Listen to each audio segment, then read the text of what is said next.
700 కోట్ల land scam లో ట్విస్టుల మీద ట్విస్టులు చోటు చేసుకుంటున్నాయి. స్కామ్ పై బిగ్ టీవీ కథనాల తర్వాత పెద్దల పేర్లు ఇప్పుడు ఒక్కొక్కటిగా బయటకు వస్తున్నాయి. ఈ స్కామ్ కు సంబంధించి బిగ్ టీవీ ఇంటర్వ్యూలో సంచలన విషయాలు బయటపెట్టారు చీమకుర్తి శ్రీకాంత్. వైసీపీ హయాంలో డబ్బులు ఇవ్వనిదే ఏ పని కూడా జరిగేది కాదన్నారు శ్రీకాంత్. ఏసీబీ డీజీగా కూడా బాధ్యతలు నిర్వర్తించిన నాటి డీజీపీ రాజేంద్రనాథ్ రెడ్డిపై కూడా తీవ్ర ఆరోపణలు చేశారు. ఆయన రైడ్ చేస్తామంటూ సబ్ రిజిస్ట్రార్స్ ను భయపెట్టి రాజేంద్రనాథ్ రెడ్డి డబ్బులు వసూలు చేశాడని అన్నారు. డబ్బులు ఇచ్చిన వారిపై ఏసీబీ దాడులు జరిగేవి కాదని, డబ్బులు ఇవ్వని వారిపై దాడులు చేసి ఇబ్బందులు పెట్టేవారని శ్రీకాంత్ ఆరోపించారు. ఏసీబీ డీజీగా ఉన్న రాజేంద్రనాథ్ రెడ్డికి భయపడి చాలా మంది సబ్ రిజిస్ట్రార్లు ఆయనకు డబ్బులిచ్చేవారని శ్రీకాంత్ అంటున్నారు.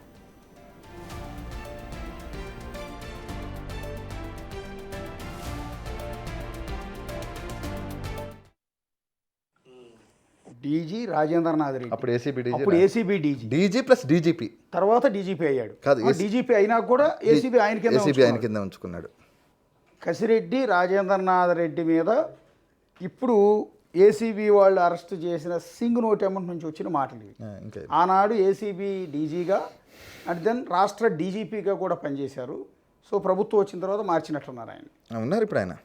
ఈ ప్రభుత్వం వచ్చినాక మార్చారు, డీజీపీగా తప్పించారు.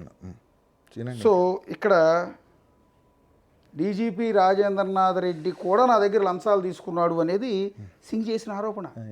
ఒక రాష్ట్ర డీజీపీగా పనిచేసిన వ్యక్తి, ఏసీబీ ఇన్ఛార్జిగా ఉన్న వ్యక్తి లంచాలు తీసుకున్నాడు అని అలిగేషన్ వచ్చిందండి. ఇంకా రాష్ట్రం నేనేంటి సార్, మా విజయవాడ చుట్టుపక్కల సబ్ రిజిస్ట్రార్లందరూ ఎవడెవడు ఎంత డీజీకి ఇచ్చారు కూడా నేను చెప్పగలను. ఎప్పుడైతే అప్పుడు డీజీ రాజేంద్రనాథ్ రెడ్డి గారు ప్లస్ అంతమంది సీతారామాంజనేయులే ఉన్నారు. సబ్ రిజిస్ట్రారు డీజీకి డబ్బులు ఇవ్వకుండా అసలు ఏపీలో ఏది జరగదండి. ఇవాళ నేను డబ్బులు ఇవ్వలేదు కాబట్టే నా సిచ్యువేషన్ తీసుకొచ్చారు. ఇక్కడ ఒక వాల్యుబుల్ పాయింట్ ఎంత దారుణం అంటే, ప్రతి సబ్ రిజిస్ట్రారు డీజీగా ఉన్న, ఏసీబీ డీజీగా ఉన్న వ్యక్తికి అంటే రాజేంద్రనాథ్ రెడ్డికి కూడా డబ్బులు ఇచ్చాను అనేది సింగ్ చెప్తున్నమాట. అంటే నా మీద రైడ్ చేయకుండా నా మీద ఒక ఫిర్యాదు వచ్చింది, లంచగొండి పలానా సబ్ రిజిస్ట్రార్. మనం రేపు పొద్దున్న సీసీ మనం మీ ఫుటేజ్ వెళ్దాము. ఓకే, ఆంధ్రప్రదేశ్లో ఓకే ఏ సబ్ రిజిస్ట్రార్ ఆఫీస్లో ఆయన డబ్బులు తీసుకోకుండా ఉంటే నేను అక్కడికక్కడ ఊరేసుకొని చచ్చిపోతా. సబ్ రిజిస్ట్రార్లు జనాల నుంచి పీక్కుతుంటారు. ఓకే, ఇల్లీగల్ రిజిస్ట్రేషన్ చేస్తారు, ఇది ఓకే, నేను అది కాదు నేను అంటుంది. సబ్ రిజిస్ట్రార్లు మా మీద రైడ్ చేయకుండా, మేము లంచాలు తీసుకోకుండా కూడా రెడ్ హ్యాండెడ్గా మమ్మల్ని పట్టుకోకుండా ఎదురు ఏసీబీ వాళ్ళు చెప్పాడు కదా. నేను చెప్పిన మాటలు కాదు కదా, ఒక సబ్ రిజిస్ట్రార్ చెప్పిన మాటలు. ఏమన్నాడు, మీరు రికార్డింగ్ కూడా 10 మంది సబ్ రిజిస్ట్రార్లు ఎగిరిపోతారు నేను బయటకు వస్తే అన్నాడు, గుర్తుందా? అవును. మరి అదేంటి, సింగ్ చెప్పిందే కదా. ఇది టోటల్గా శ్రీకాకుళం నుంచి అనంతపురం దాకా ప్రతి సబ్ రిజిస్ట్రార్ ఏసీబీ వాళ్ళకి డబ్బులు ఇవ్వాలి సార్. డబ్బులు ఇవ్వకుండా అక్కడ పని అయ్యేది. వైసీపీ గవర్నమెంట్ ఉన్నప్పుడు డబ్బులు ఇవ్వకుండా అసలు పనే అవ్వదు సార్. అంటే ఉద్యోగం చేసుకునేవారు పోస్టింగ్ తెచ్చుకోవడానికి డబ్బులు ఇవ్వాలి, తెచ్చుకున్న తర్వాత పోస్ట్లో కొనసాగడానికి డబ్బులు ఇవ్వాలి, పోస్టింగ్ తెచ్చుకోవడానికి డబ్బులు ఇవ్వాలి. ఓకే, పోస్టింగ్ తెచ్చుకున్నాక ఆ సీట్లో కూర్చోవడానికి డబ్బులు ఇవ్వాలి. ఓకే. ఇప్పుడు వీళ్ళకి డబ్బులు ఇవ్వాల్సి ఉంటే వీళ్ళు ఏం చేస్తారు, వీళ్ళకి డబ్బులు కావాలి కదా. ఓకే, వీళ్ళు విచ్చలవిడిగా 1% డాక్యుమెంట్ నీ క్లియర్గా ఉన్న డాక్యుమెంట్ కూడా 2%, 3% లేకపోతే 1%, లేకపోతే కింద ఆగిపోద్ది. ఇది ట్యాక్స్ కట్టలేదా, okay, income tax PAN number వెళ్ళలేదు కదా అనుకుంటే సరే, ఓకే, పెండింగ్. వాడు ఏమనుకుంటాడమ్మా, వాడు 30 లక్షలు 40 లక్షలు భయపడిపోయి అన్న సార్ ఏదో 30,000 40,000 ఇస్తే సార్ అని బతిలాడుకొని ఇచ్చుకుంటాడు. వీళ్ళు మంత్లీస్, రూమ్స్, గేమ్స్, హోటల్స్. అంతకుముందున్న 3 ఏసీబీ ఆఫీసర్ని సస్పెండ్ చేశారు. ఎందుకు, నామమాత్రంగా చేశారు. పాపం వాళ్ళకి ఏ సంబంధం లేదు. అప్పుడున్న ఏసీబీ వాళ్ళు నిజంగా వాళ్ళు ఎవరో కూడా నాకు దేవుడి సాక్షి తెలియదు సార్. అంతకుముందు ఏసీబీ వాళ్ళు వాళ్ళని అన్యాయంగా పాపం ఉద్యోగాల నుంచి తీపిచ్చారు ఆ రోజు, అసలు దొంగలను వదిలేసి. సో విన్నారుగా బిగ్ టీవీ ఇంటర్వ్యూలో చీమకుర్తి శ్రీకాంత్ చేసిన సంచలన వ్యాఖ్యలే ఇవి. దీని గురించిన అప్డేట్స్ ను మా ఇన్పుట్ ఎడిటర్ పవన్ అందించడానికి లైవ్ లో సిద్ధంగా ఉన్నారు. పవన్, చెప్పండి, బిగ్ స్టేట్మెంట్స్ పాస్ చేశారు అని చెప్పుకోవచ్చు మనం. వైసీపీ హయాంలో డబ్బులు లేదే ఏ పని జరగదు, ఏసీబీ కూడా డబ్బులు తీసుకుంటుంది అంటూ ఆయన వ్యాఖ్యానించారు. దీన్ని ఎలా చూడాలంటారు మనం? ప్రస్తుతం ఆంధ్రప్రదేశ్లో రాజకీయాల్లో హాట్ టాపిక్గా మారింది చీమకుర్తి శ్రీకాంత్ వ్యవహారం. వాస్తవానికి ఒక సబ్ రిజిస్ట్రార్ ఆదాయానికి మించిన ఆస్తుల కేసులో అరెస్ట్ అయ్యారు. ఆయన ప్రస్తుతం ఏసీబీ కస్టడీలో ఉన్నారు. ఇటీవల ముఖ్యమంత్రి చంద్రబాబు నాయుడికి ఆయన రాసిన లేఖ తీవ్ర సంచలనం సృష్టించింది. తనను భయపెట్టి తనతో ఆ ప్రభుత్వ భూములన్నింటినీ కూడా ప్రైవేటు వ్యక్తుల పేర్ల మీద రిజిస్ట్రేషన్లు చేయించారు అంటూ కొంతమంది పేర్లను ఆ లేఖలో ఆయన ప్రస్తావించారు. చాలా విషయాలు ఆ లేఖలో రాశారు. దానిపైన ఇప్పటికే ఆంధ్రప్రదేశ్ ప్రభుత్వం విచారణ చేపట్టింది.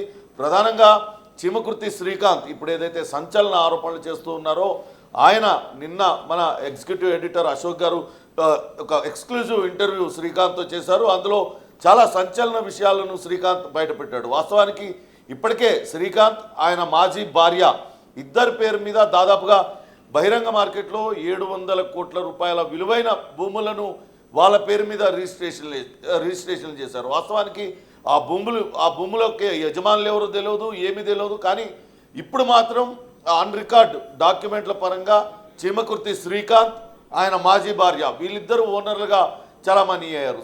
చీమకుర్తి శ్రీకాంత్ అటు జగన్మోహన్ రెడ్డి ఆంధ్రప్రదేశ్ మాజీ ముఖ్యమంత్రి జగన్మోహన్ రెడ్డి భార్యకు బినామీగా చెప్తూ ఉన్నారు. ఆయన వైఎస్ భారతిరెడ్డికి బినామీ అంటూ చెప్తూ వచ్చారు.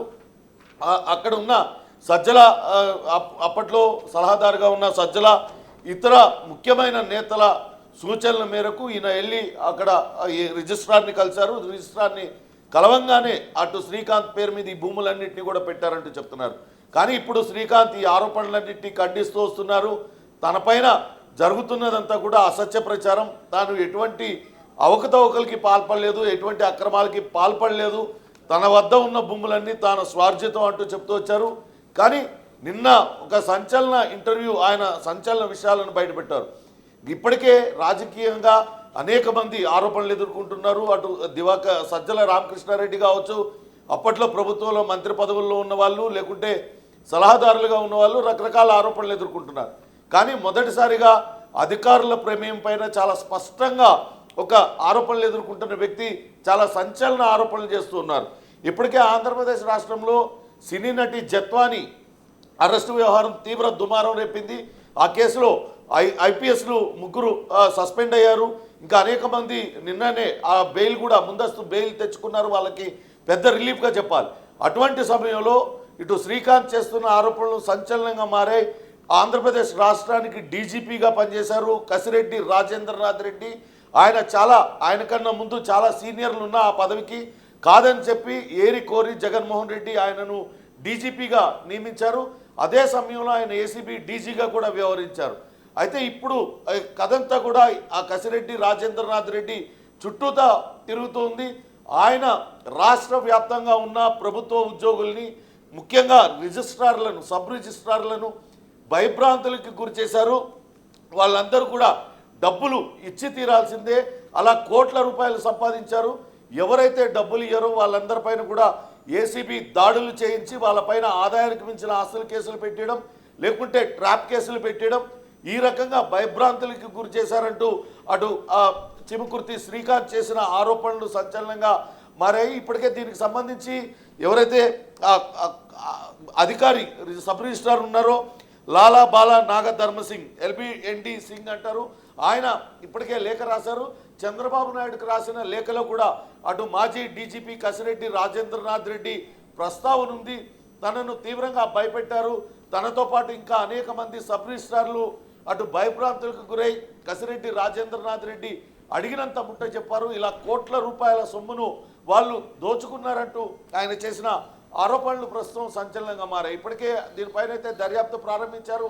మరి చీమకుర్తి శ్రీకాంత్ చేసిన ఆరోపణల నేపథ్యంలో అటు మాజీ డీజీపీ కసిరెడ్డి రాజేంద్రనాథ్ రెడ్డి పైన కూడా దర్యాప్తుకు ఆదేశిస్తారా, ఇంకా ఏం జరగబోతుందనేది కూడా వేచి చూడాలి. Sartaj. Right, thank you Pawan.